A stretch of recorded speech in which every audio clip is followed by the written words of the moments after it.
Morning, calc fans. How we doing on this fine sunny Wednesday morning? A little chilly out there, but at least the sun's out right now. I wasn't really expecting that. That's fine. We can take some sunshine, dry some things out. We're going to go through two problems today. I will post another worksheet on Google Classroom for you to get some additional practice on determining or dealing with your integration by substitution in the area between two curves. Those two things. Tomorrow will be a review day. Friday will be a quiz over this material. That will be the last of our quizzes, and like I said, next week we'll review on Monday, chapter tests on Tuesday, and then we'll start reviewing for the final. So we are close to being done. Just going through a couple problems today from your worksheet. Problem number 6. Problem number 6. We had the integral from 1 to 10 of 8 over 2x plus 5 quantity squared dx. We want to calculate this. Well, we need to be able to do the antiderivative, but to use the antiderivative, we're going to have to use our substitution principle. So whatever value is being quantified, that's what we tend to let our substitution be equal to. So we're going to let u equal the 2x plus 5. We're going to let u equal 2x plus 5. That means du dx would equal 2. So dx would equal du over the value of 2. So putting in and making our substitution, we have the antiderivative of 8 over u squared, because my quantity 2x plus 5, we said that equal to u. And then we're multiplying this by du over 2. So what will happen nicely here is we'll be able to do some cancellation. We have 1 here and we have a 4 here. So we have the antiderivative of 4u to the negative second du. Just taking my u and putting it up top. Now, what we have to remember, what we talked about yesterday, that change of limits that we are dealing with. Originally, our x value is going between the values of 1 to 10. That was our limits of integration. That's my interval I'm integrating about, from 1 to the value of 10. So that's our x interval.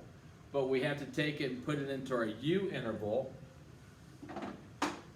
And to find our u interval, u is equal to 2x plus 5. So if we go 2 times 1,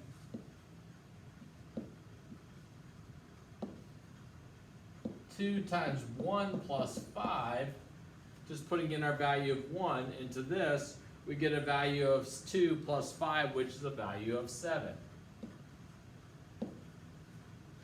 So for my u value or x value of 1, I get a u value of 7. Then I have a value of 10 here, so we have 2 times 10 plus the value of 5. So we have a value of 25. So we could change our limits for the value of u to the values of 7 and 25. So now we can do our antiderivative. We add 1. So we're going to get u to the negative first. We take our 4 and divide by our new exponent, and we're going to evaluate u from 7 to 25. This simplifies to negative 4 over u.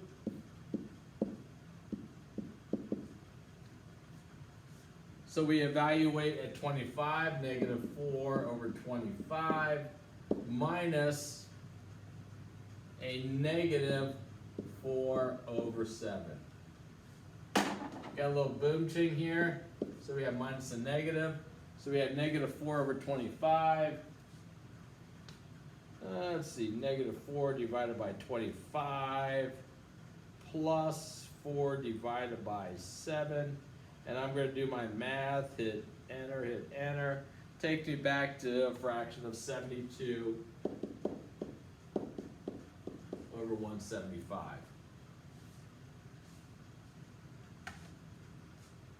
Once again, changing the limits of integration will assist us within the problems, but we have to evaluate this integral by using the idea of substitutions. We do the antiderivative by substitution. So once again, the process, we let u equal what value is being quantified. So we have 2x plus 5. We take the derivative with respect to x, we get a value of 2. Solving for dx, I can multiply by dx, divide by 2, du over 2. Making our substitutions, and then changing our limits of integration here. Once again, 1 to 10 takes us from 7 to 25. Now, if you wanted to back substitute the 2x plus 5 in there, that is fine, but then we'd have to go back to 1 to 10. The second problem is dealing with finding the area, calculate the area between these two graphs over this interval. Now, we don't have any points of intersection here, which is fine. They just give us an interval from -2 to 2. So my x interval that I'm going to evaluate from is from -2 to 2. And what we talked about yesterday is if I subtract my two functions, I can calculate this integral. So you want to take a look which function is bigger, or which, over this interval, which function is higher up on the graph than the other one. Well, the line is higher up than the graph on our function here. So we're going to take the antiderivative from -2 to 2 of my top function, x plus 1, and we're going to subtract off the second function, which is -x squared plus the value of 1 dx, because our interval of x is from -2 to 2. So simplifying this, we have the antiderivative of -2 to 2 of x plus 1. This gives me a plus x squared. I'm going to eliminate that. We're going to do some simplification here. This gives me plus x squared and then minus 1 here.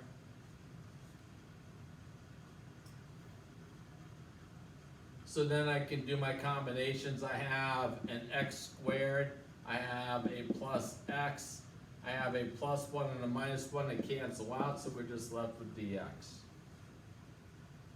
So we can take our antiderivative at this point. So we have 1/3, add 1, coefficients of 1, so I'm going to divide by that. So we have 1/3 x cubed plus 1/2 x squared that we're going to evaluate from -2 to 2. So we're going to evaluate at the value of 2 first. So if we do that, we get, this gives me 8/3. This gives me plus, let's see, 4 divided by 2, a value of 2. This is my evaluation, my antiderivative at 2. And we're going to subtract off the evaluation of our antiderivative at -2. So make sure you watch your negative sign so you get parentheses in here. So now I'm going to plug in -2, -2. So we have -2 cubed, which is -8. So we have a -8/3. Whoopsie. We have a -8/3.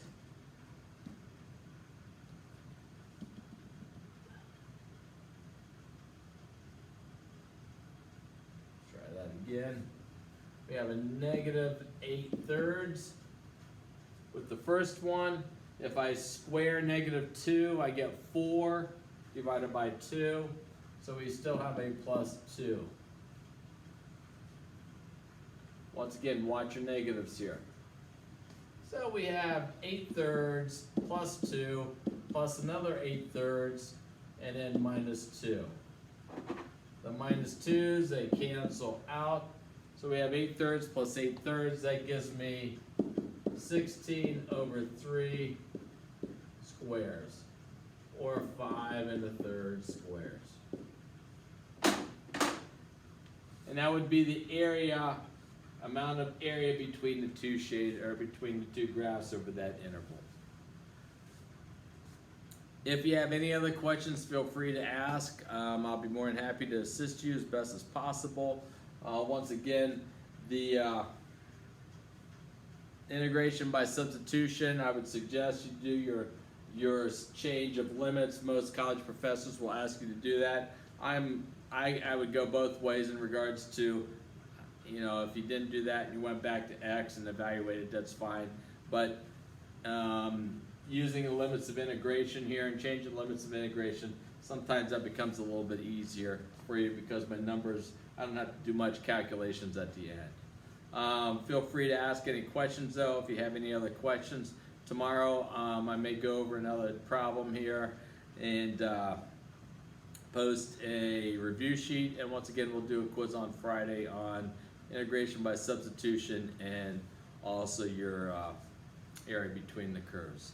Other than that, I have nothing else for you. Please do keep up with work. You guys have been doing a nice job.